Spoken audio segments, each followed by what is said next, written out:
इमरान ने फैसला कुन अंदाज में कहा, बस मुझे इनमें से इस नौजवान को मिला दीजिए जो कमरे की सर्विस करता हो। दोस्तों, अगर अभी तक हमने मेरा यूट्यूब चैनल सब्सक्राइब नहीं किया तो प्लीज़ मेरे चैनल को सब्सक्राइब कर लें और सब्सक्रिप्शन के साथ साथ बेल आइकन को भी दबाना मत भूलिएगा ताकि हमारी हर वीडियो आप तक बिलाताहीर पहुंचती रहे। इसके साथ साथ मेरी वीडियो को लाइक कर दें, कमेंट करें मेरी वीडियो में और अपने दोस्तों के साथ शेयर करें। ये बिल्कुल फ्री है। स्टार सेठ बोला, मैं कल शाम को इसे बुला लेता हूँ। अगले रोज शाम को स्टार सेठ इस नौजवान को ले आया जो वीआईपी लोगों के कमरे की सर्विस पर मुतय्यन था। इसका नाम गुलाम अहमद था। नौजवान था मगर चेहरे पर पुख्ता उम्र के लोगों वाली संजीदगी थी। इस वक्त कमरे में जिब्रान और भी इमरान के साथ ही था। स्टार सेठ ने बात शुरू करते हुए कहा, यह मनसूबा कामयाब होते नजर नहीं आता। इमरान और जिब्रान स्टार सेठ को तकने लगे कि अचानक इसने ये राय कैसे कायम कर ली। जब इमरान ने इसकी वजह पूछी तो स्टार सेठ बोला, इमरान, गुलाम अहमद ने मुझे कुछ और ही बात बताई है। अहमद, तुम खुद ही इमरान को बता दो। गुलाम अहमद कहने लगा, रूस का एक तजारती डेलीगेशन करीब आ रहा है। वो हमारे होटल में ही आकर ठहरेगा। इससे पहले वो भारतीय वफद होटल में पहुंच चुका होगा, लेकिन एक नई बात यह हुई है कि रूसी वफद ने अपने सफारत खाने के जरिए होटल की इंतजामिया को मुतलक है कि जिस हाल में भारत और रूस के मबैन तजारती समझौते पर दस्तखत होंगे और जिन कमरों में रूसी वफद के अरकान ठहरेंगे वहाँ होटल के किसी मुलाजिम को जाने की इजाज़त नहीं होगी। वफद अपने रूसी सर्विस बॉय साल ला रहा है। ऐसे सिक्योरिटी की खातर किया गया है। चनाचा जितने रोज रूसी वफद ताजमहल होटल में रहेंगे इतने दिन की हमें छुट्टी दे दी जाएगी। इसी इंकशाफ ने इमरान जिब्रान की सारी स्कीम पर पानी फेर दिया। इमरान ने गुलाम मोहम्मद से कहा, क्या तुम्हारी इतला बिल्कुल सही है? गुलाम अहमद बोला, आप खुद जाकर मालूम कर सकते हैं। मैंने हकीकत आपको बयान कर दिया। स्टार सेठ अपने जासूस गुलाम अहमद को वापस भेज दिया। इमरान ने कमांडर जिब्रान की तरफ देखा, अब क्या सूरत हो सकती है? जिब्रान बोला, कोई और मंसूबा तैयार करना पड़ेगा क्योंकि ये बात तयशुदा है कि भारत और रूस के दरमियान तजारती मुआहदा नहीं बल्कि जंगी मुआहदा हो रहा है और जाहिर है कि ये मुआहदा पाकिस्तान को रूस के जदीद असले की मदद से शदीद नुकसान पहुँचाने के लिए तय पाया है। इसमें असले की नौयत और तादाद का मालूम होना पाकिस्तान की सालमियत के लिए इंतहाई जरूरी है। स्टार सेठ कुछ सोच रहा था। इसने सिगरेट अस्ट्रे में बुझाते हुए कहा, मेरे ज़हन में एक दूसरा मंसूबा है। कमांडर जिब्रान और कमांडर इमरान स्टार सेठ के संजीदा चेहरे को देखने लगे। वो क्या है? कमांडर जिब्रान ने पूछा। स्टार सेठ बोला, मार्गरेटा नाम की एक इंडियन औरत हमारी सोलेटन क्लब में शाम को 2 घंटे जुज़वी वक्ती काम करने आती है। वो मुंबई के रूसी कौंसलेट में एक अरसे से जॉब करती है। ये औरत बेवा है और अपने 4 बच्चों की बड़ी मुश्किल से परवरिश कर रही है। ये बात मेरे इल्म में है। मार्गरेटा के फौजी मामलात का मशीर है मिस्टर ग्रिलुई से नाजायज तल्कात है। ये इंडियन औरत मार्गरेटा पुरकशिश औरत है। इसका गुजारा बड़ी मुश्किल से हो रहा है। इसे पैसों की जरूरत रहती है और क्लब के ऑफिस से अक्सर पेशगी रकम लेती रहती है। तार साहब, आप कहना क्या चाहते हैं? इमरान ने बराह रास्त सवाल किया। तार सेठ ने इमरान की तरफ गौर से देखते हुए कहा, ये औरत रूसी कौंसलट के फौजी अमवार के मशीर रेगुलरी को बहुत पसंद है। रूसी कौंसलट वाले की तनख्वाहें ज्यादा नहीं होती, फिर भी मिस्टर रेगुलरली इस औरत मार्गरेटा को हर माह कुछ रकम दे देता है। इसके बावजूद मार्गरेटा को अपने बच्चों की आला तालीम पर इतना ज्यादा अखराजात करने पड़ते हैं कि वो अक्सर क्लब के लोगों से उधार मांगती रहती है।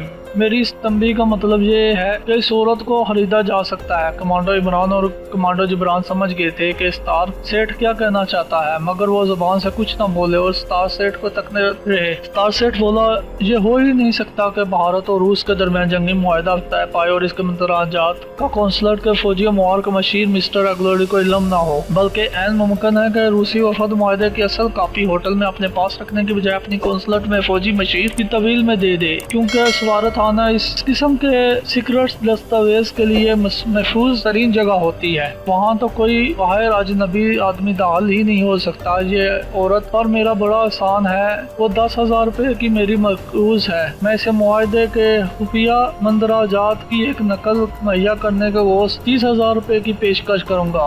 इस औरत के लिए बहुत बड़ी रकम है। वो कुछ हिचकिचाई तो मैं रकम बढ़ाकर 50,000 भी करूँगा। मुझे यकीन है कि वो मेरे जाल में बड़ी आसानी से फंस जाएगी। और चाहे इसे कुछ भी करना पड़े वो हमारे मुआहदे के खुफिया मंदराजात की नकल जरूर फराहम कर देगी। इमरान ने कहा, अगर आप ऐसा समझते हैं तो इस औरत से बात करके देख लें, इस तरह हमारा काम बड़ी आसानी से निकल आएगा। लेकिन आप इतनी रकम, तार सेठ ने कहा, यह कोई बड़ी रकम नहीं है, पाकिस्तान के लिए तो मेरी जान भी हाजिर है। रूसी वफद को बम्बई पहुंच लेने दो, इसके बाद मैं इस औरत से बात करूंगा। इस गुफ्तगू के 3 दिन बाद रूसी वफद बम्बई पहुंच गया। भारतीय वफद पहले ही बम्बई पहुंच चुका था। रूसी वफद की आमद की अखबारों में इस तरह छपी कि रूस का एक तजारती वफद भारत आया जब भारत में 1 हफ्ते काम करेगा, और इसी दौरान यह वफद भारत से बाज़ तजारती मुआहदे से मुतल्लिक बातचीत भी करेगा। और ख्याल है कि भारत और रूस के मबैन एक मुआहदे पर दस्तखत होंगे जिसके तहत भारत रूस को खुर्दनी, तेल, गंदम और कपड़ा एक्सपोर्ट करेगा। इस खबर के छपते ही स्टार सेठ ने मार्गरेटा को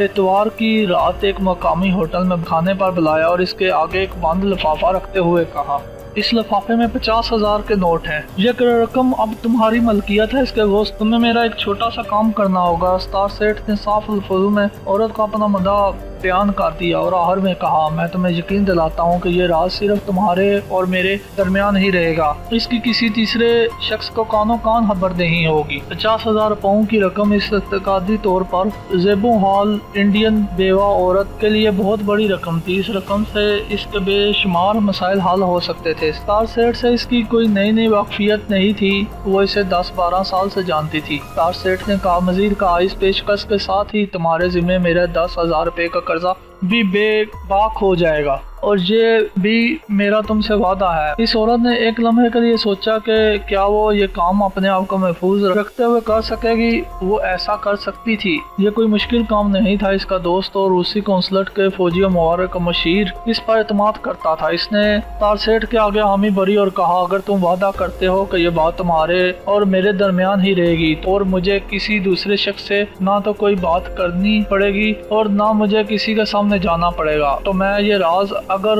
मशीर के पास हुआ तो इसकी नकल तुम्हें जरूर ला कर दूंगी। स्टार सेठ ने 50,000 रुपए के करेंसी नोट का लिफाफा इस औरत की तरफ सीते हुए कहा, इसे अपने पर्स में रख लो। ताजमहल होटल में भारत और रूसी वफद के दरमियान मुआहदे की दस्तावेज पर दस्तखत हो जाएंगे। हो सकता है इस तजारती मुआहदे में कुछ असला वगैरह के मंदराजात भी दर्ज कर दिए जाएं जो रूस भारत और को पाकिस्तान या चीन की जंग के इस सूरत में मुहैया करेगा। जो पार्टी तुम मेरी वसत से ये रकम दे रही है, इसको इन मंदराजात से भी दिलचस्पी है। तुम मेरा मतलब समझ गई हो ना। मार्गरेटा को इससे कोई कबाहत नजर नहीं आती थी कि मुआहदे में किस किस आइटम का जिक्र हुआ होगा। इसे सिर्फ 50,000 रुपए की रकम से दिलचस्पी थी। इसने इसके बेशुमार मसाइल को हल करना था। इसने कहा, इस मुआहदे में जो कुछ भी होगा मैं इसकी नकल तुम्हें ला कर दे दूंगी, लेकिन इसके बाद मैं इस किस्म के कामों में हिस्सा नहीं लूंगी और तुम मुझे मजबूर भी ना करना। स्टार सेठ जानता था कि इतनी बड़ी रकम इस औरत को हर काम करने पर मादा कर सकती है।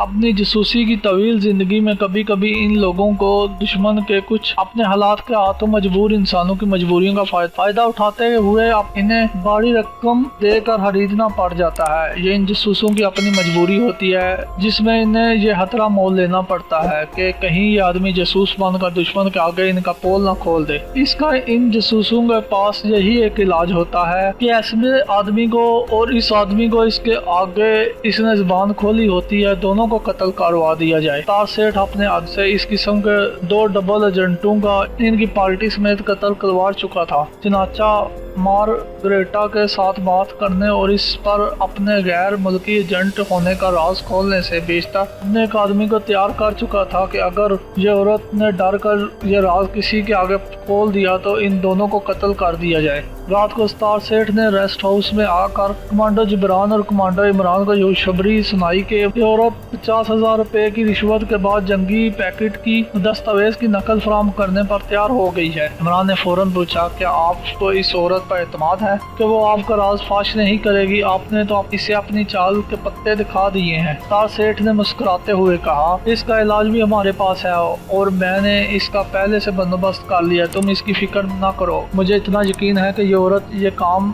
दयानतदारी से करेगी और अपने दोस्त के कंधों पर पाँव रखकर रूसी कौंसलर के खाने से मुआहदे की दस्तावेज की नकल जरूर ले आएगी। अगर ऐसा ना कर सकी तो 50,000 रुपए की रकम मुझे वापस कर देगी, क्योंकि वो मुझे और मेरे पाले हुए कातल किस्म के बदमाशों से वो वाकिफ है, कमांडर जिब्रान ने कहा। और इस बात की यकीन दहानी कौन कराएगा कि मार्गरेटा आपके बारे में CID को रिपोर्ट नहीं करेगी। स्टारसेट बोला, मार्गरेटा जानती है अगर इसने ऐसी कोई हरकत की तो मेरे आदमी सबसे पहले इसके बच्चों को कत्ल करेंगे और फिर इसे भी जिंदा नहीं छोड़ेंगे। जिब्रान ने इसके बाद कोई सवाल ना पूछा और वो बड़ी बेचैनी से इस दिन का इंतजार करने लगा जिस दिन रूस और भारत के दरमियान जंगी मुआहदे पर दस्तखत होने थे। और वो दिन आ गया जिस दिन का इन लोगों को शिद्दत से इंतजार था। इस दिन रूस और भारत के वफद के दरमियान बज़ाहिर दोनों ममालिक के दरमियान तजारत और हकीकत में दोनों ममालिक के दरमियान जंगी मुआहदे पाया गया और दस्तावेज पर दस्तखत हो गए। इसी दिन शाम को स्टारसेट का